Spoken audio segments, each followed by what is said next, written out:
You're listening to Talking Teesdale, a regular podcast covering Barnard Castle and the surrounding villages. Brought to you in association with the Witham Arts Centre.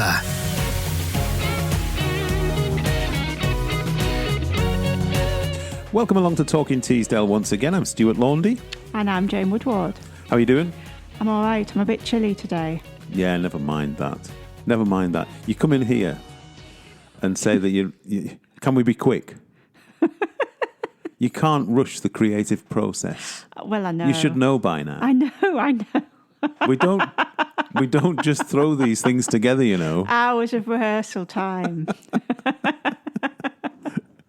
You've got a busy night, haven't you? I have comedy tonight. And then Soul Junction on Saturday night. Yes, I know. You like a bit of soul, don't you? Busy weekend. Yeah, I do like soul, actually. Yeah, might do a bit of dancing as well. Bit of Motown. You never know. Absolutely. Well, I was talking, for a future podcast, I was talking about Northern Soul dancing, which is a whole different ball game. Ah, yes. If you've ever seen that on the telly or on one of the films. Is it a bit like line dancing? No, it's much more energetic. Oh, okay. They go on, but they carry on for hours and hours and hours doing this. I was chatting to the organizer, Craig Campbell. He'll be on the podcast either next week or the week after. So that'll be good. Right. But we've got plenty lined up for this week. We've got Cally Beaton, who was delightful to talk to. Good. And she really was. I don't know what I was expecting when I chatted to her, but she was brilliant. And next week's show, which we'll come to in a little while, will be very good, I think. Right. And then I popped down the hub as well. Uh-huh. See what's going on down there. Yeah. So, and there's loads going on for you to tell me about later. There is. Yeah, next week, with it being half term. Yeah. So we've got lots of things for the kids. Yeah. So once again, you'll have to take your sleeping bag in. Yeah, I will. If you want, if you want to get your head down for 40 winks, that's the only option. But in the meantime, we'd best crack on. We had. Hi, I'm Jim. And I'm Sheila. We're volunteers at the Witham. And you're listening to Talking Teesdale with Stuart and Jane.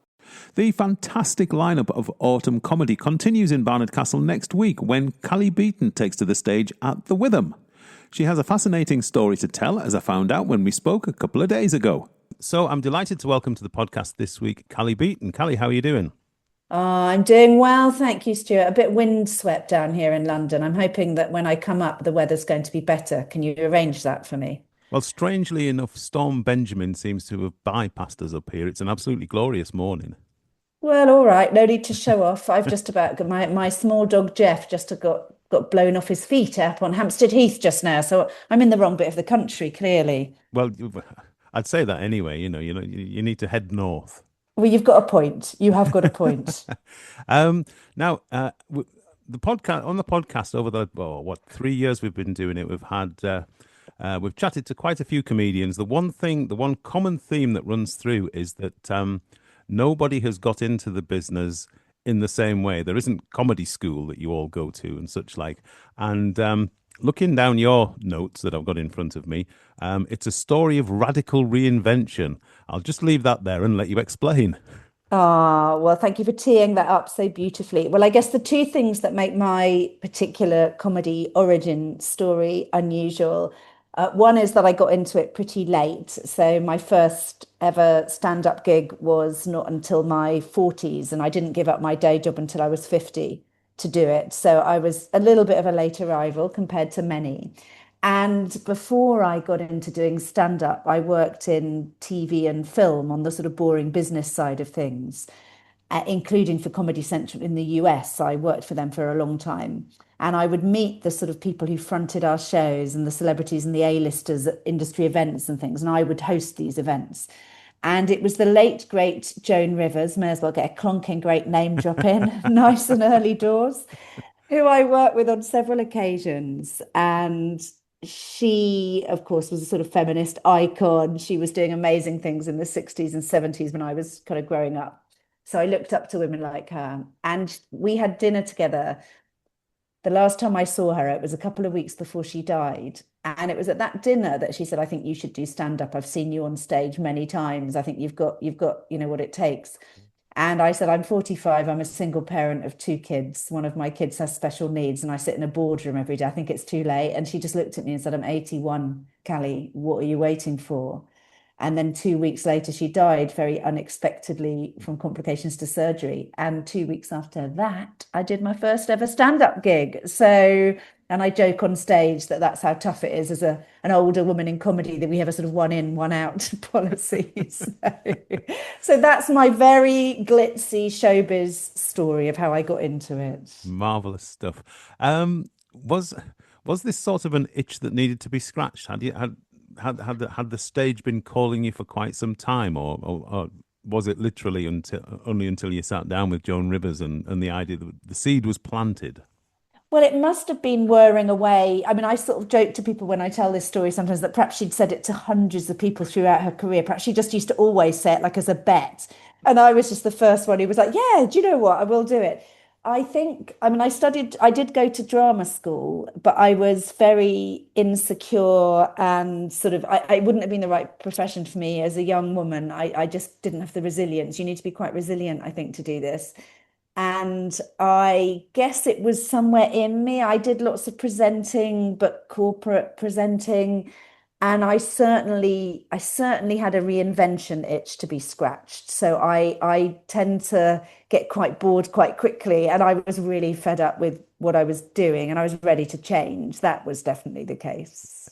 Leaving Joan Rivers to one side just for a second, do you think you'd have gone down this path without sort of bumping into her, having dinner with her and chatting about this sort of thing? I might have done. I think, do you know what the powerful thing about that story is? And I noticed this with the show I'm doing, where even though the audience is quite diverse, we definitely have a heartland of women in their 40s and 50s, like lots of women in their 40s and 50s come. And what I am very aware of is the wisdom of wise elders in society, be it men or women. And I think we perhaps ignore older people at our peril. And if somebody at 81 who you revere for whatever reason, they don't need to be famous, you just revere them or you admire them or you respect them, if they give you advice, I would say it's pretty helpful for all of us to listen to that advice. So I think it was somebody older than me saying, I believe in you to try something. That was probably the actual power of that conversation, as much as that it was a famous person. Yeah. You ran the two strands of your career, if I can put it that way, alongside each other for a few years. Was the one thing in particular that made you give up the day job, if I can put it like that, to concentrate on the night job?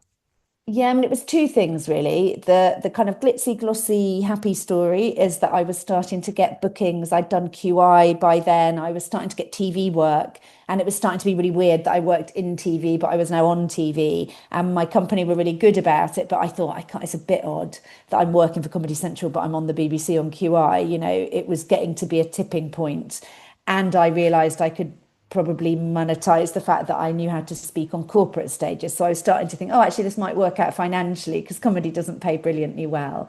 It was that, and it was the age I was at. So I definitely found my late 40s really hard. Hormonally, I had in keeping with many, many millions of women around the world, I was not in good shape mentally in my late 40s, connected with hormones and all the rest of it. And I think something had to give. So I sort of tell a slightly other side of that story in the second half of my show. There's the sort of glossy, lovely, glamorous, fun story. And then there's the, do you know what? Something had to give, really. Yeah, I'd been a single mum of my kids for a long time. I'd been working really hard for a long time. And I think I just got absolutely burnt out, to be honest. Yeah. And something needed to change. Was it a difficult thing to do, to give up the job that you'd been very successful at for such a long time?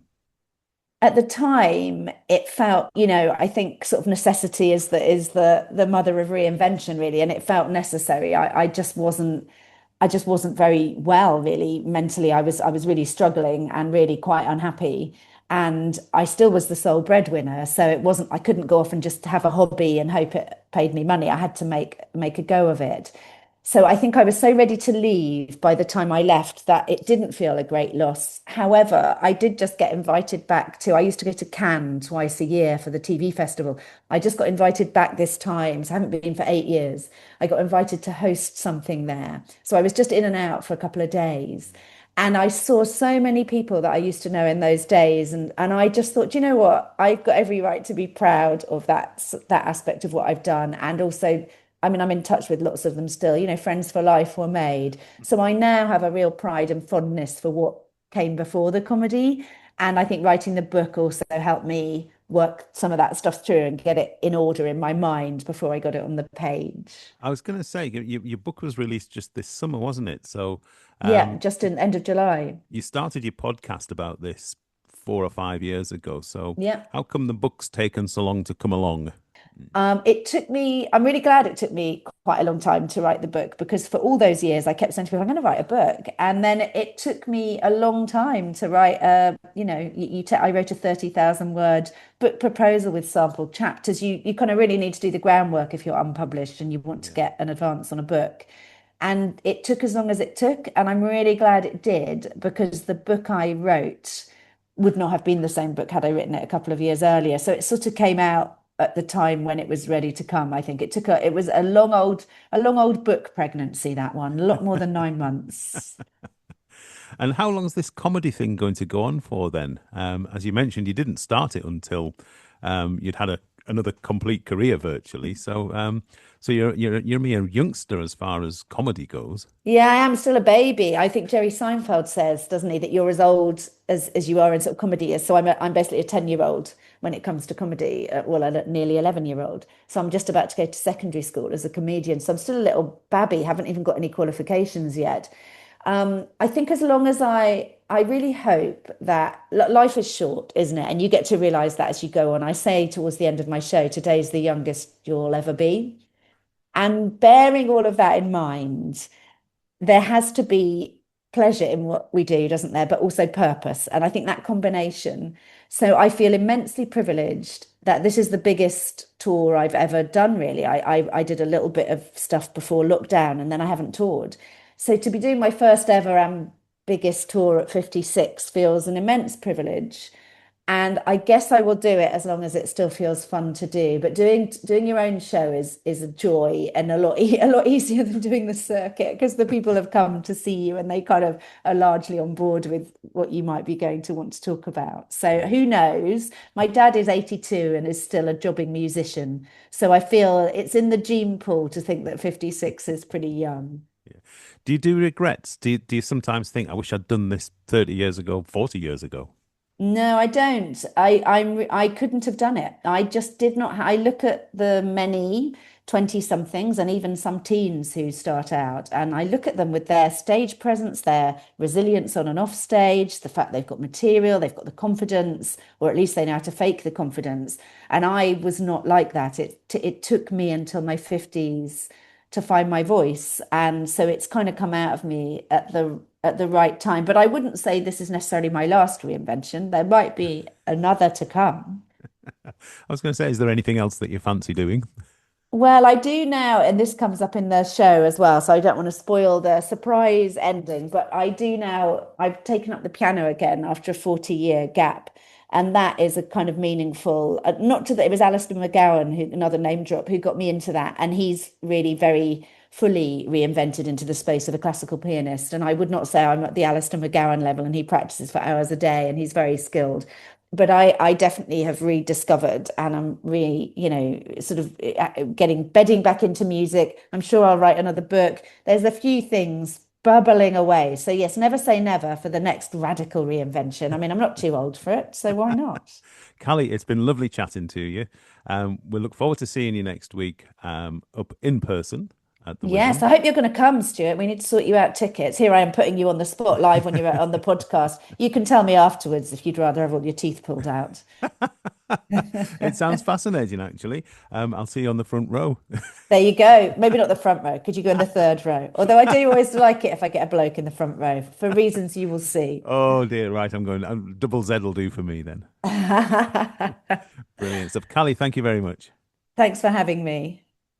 And a quick reminder that you can catch Cally Beaton on stage at the Witham next Wednesday evening. That's October the 29th. The show starts at 8 o'clock. Tickets are only available from Funny Way to Be Comedy. That's funnywaytobe.com. And I should mention that the show is suitable for ages 16 plus. Hi, this is Louise, Queen of Social Media, and you're listening to Talking Teesdale with Stuart and Jane. Earlier this year, we welcomed Rachel Tweddle, the former Chief Executive Officer of the TCR Hub in Barnard Castle, to the podcast, as she told us about her new adventure opening a business in the centre of town. This has led to a bit of a restructure down at the TCR Hub, and it's seen two familiar faces down there, Sarah Gent and Johnny Elliott, take on the roles as joint operations managers. So I thought it was about time that I popped down there to find out how things are going. So, all things change, but all things kind of stay the same. Would that be fair to say? Yeah, I think Rach left TCR back in June, but is also continuing to advise and support on a weekly basis, despite opening her wonderful new cafe. So we're really blessed to have that ongoing support. Johnny and I have both been here. I mean, Johnny's been here 14 years now. Yeah. And I've been here now just over 5 years. So we're familiar faces at the Hub, but we've both stepped up to be operations managers, joint operations managers, where we both are supporting the day-to-day running of the building, as well as making sure people can access services in the community, and also making sure we meet grant commitments that we have to deliver great things to people here in Teesdale. So I'm guessing, Johnny, that when people come through the door, they don't really notice any difference. You know, there's a slightly different sort of setup down here, but it's kind of very much business as usual. Yeah, and that's obviously the way we want to still keep it. There shouldn't be a change in anything operations or management-wise, because, as Sarah alluded to, we've been here, each our own amounts of time. So we try and keep things still the same as people would always see as they come through the door, and be offered the same service and offered the same friendly faces as they always have done. And I don't think anything has changed in that sense. Obviously, we do miss Rachel hugely. She was a great asset to the charity, but we can step into that, and we are doing that. Right, that's enough about behind the scenes. What's going on? What are we coming up to? We're coming up to Halloween, and then winter, and then Christmas, or Christmas then winter. Oh, we've got a lot going on, Stuart. So as well as the day-to-day stuff that happens at the Hub, if you haven't seen it, we have a timetable of activities you can access here every week in term time. And we actually have around 700 people through the building every week doing anything from ballet to singing lessons to taekwondo to pottery, loads of different things to get involved with. That is our bread and butter. That is what you can expect here week by week. But as you say, Halloween is coming and things are getting spooky here at the Hub.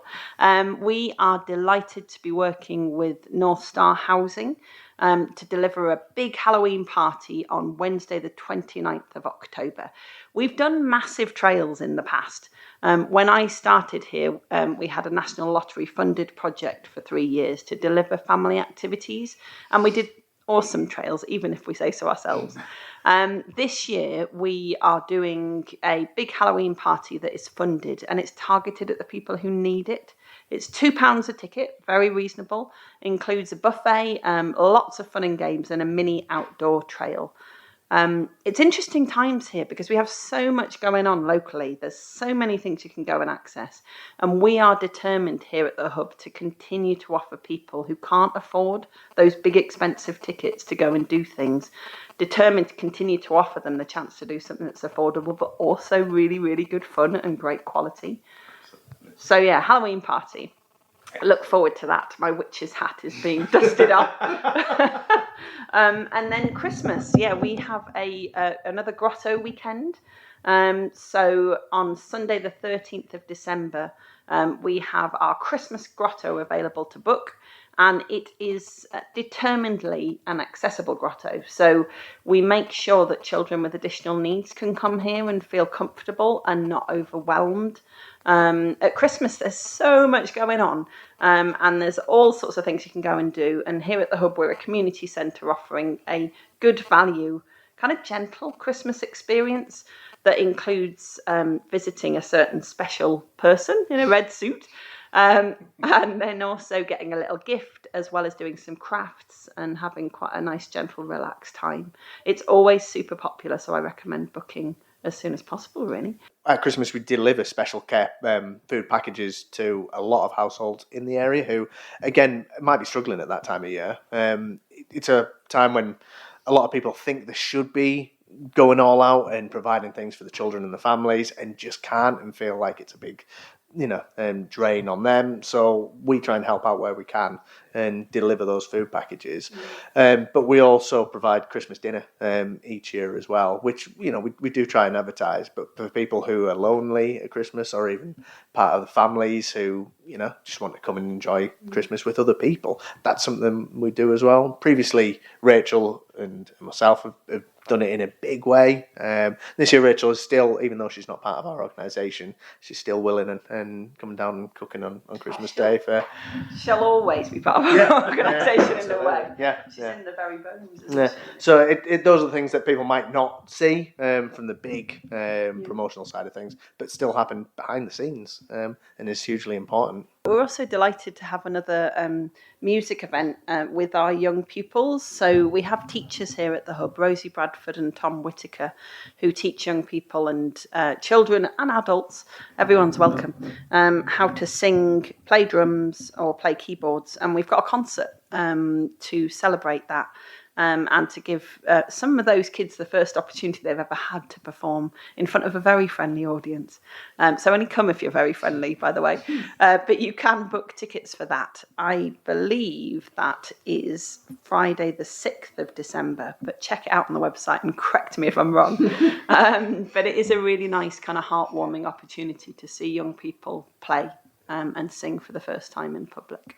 Johnny, I think most people associate you with sitting in a canoe on the on the lake out the back there, or swinging from high ropes. Is there still plenty of outdoor stuff to be done, despite the fact that the nights are drawing in? And there is. So we always offer those activities over weekends and early evenings as well, because the light does tend to hamper us at this time of year. But it's something that we always provide on weekends. People can get involved in. We're working with Home Educated Children at the moment to provide that during the week as well. So they're coming down and doing it.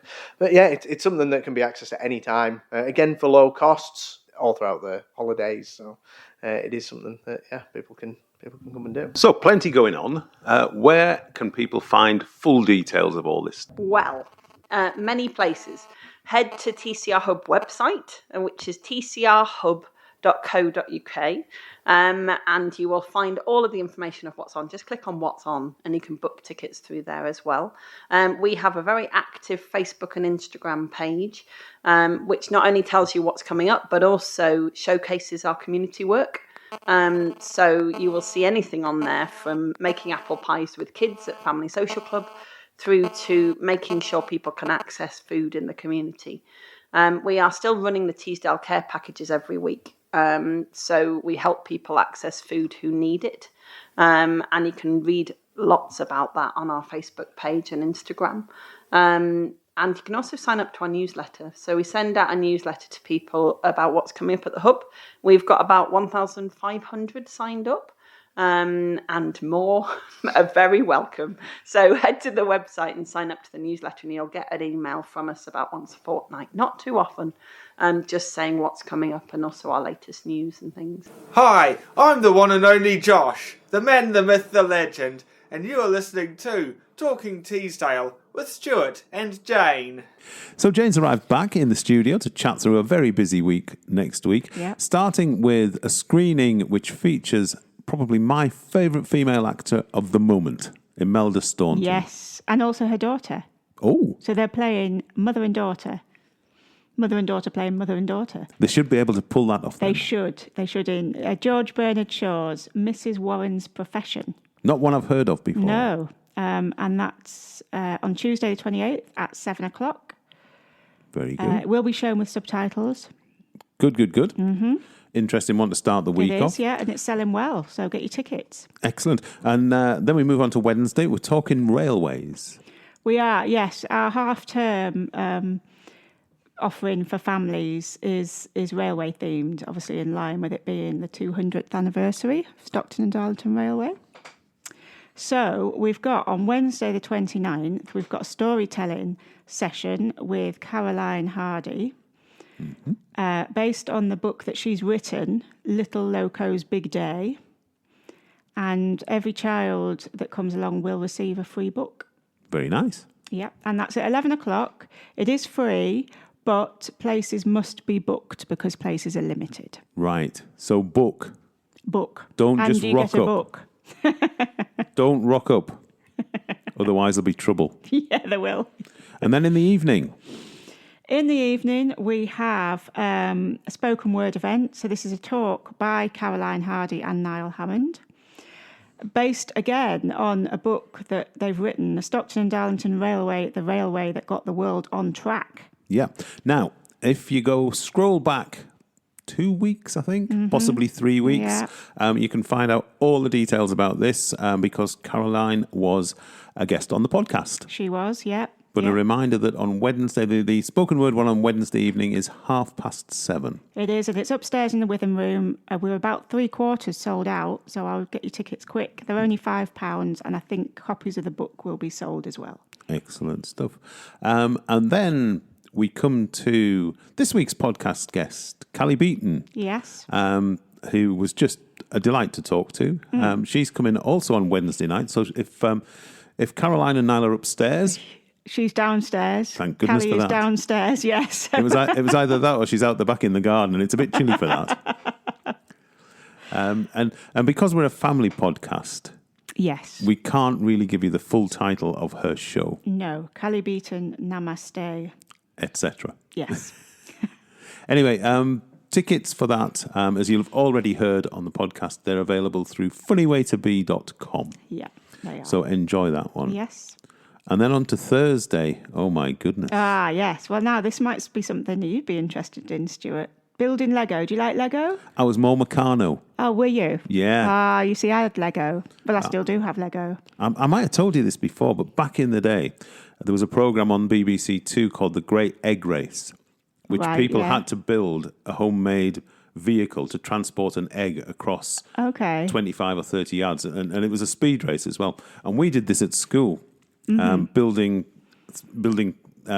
vehicles out of Meccano to transport an egg down the length of the hall. Right. So that was, anyway, that's by the by. Did you manage to create a vehicle? Oh, absolutely. Yeah. Oh, hey, we were pretty good engineering-wise. I was good. wasted in local journalism. I should have been an engineer. Oh, well, if you fancy your engineering and building skills, then you can come along.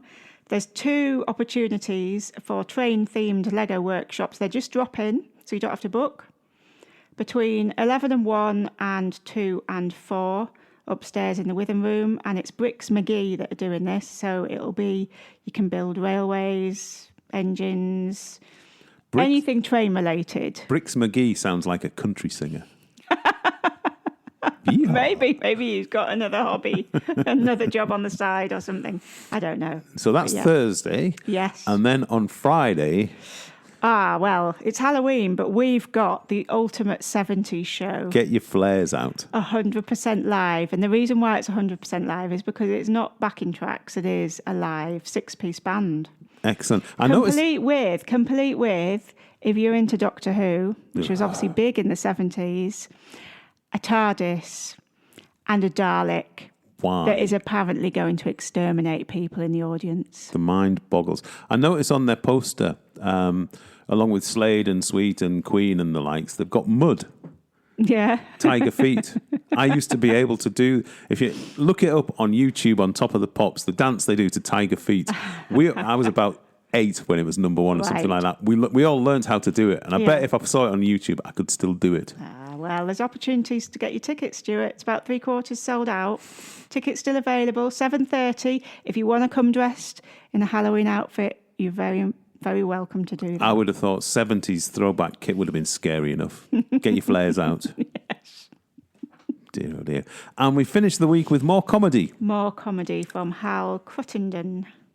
You can dish it out, but you can't take it or something. That's the name of the show, this one. Name of the show. So he's been around a while, this chap. He's a familiar face. He is. He's been before to the Witham. Absolutely. Sure of a good show. Yes, definitely.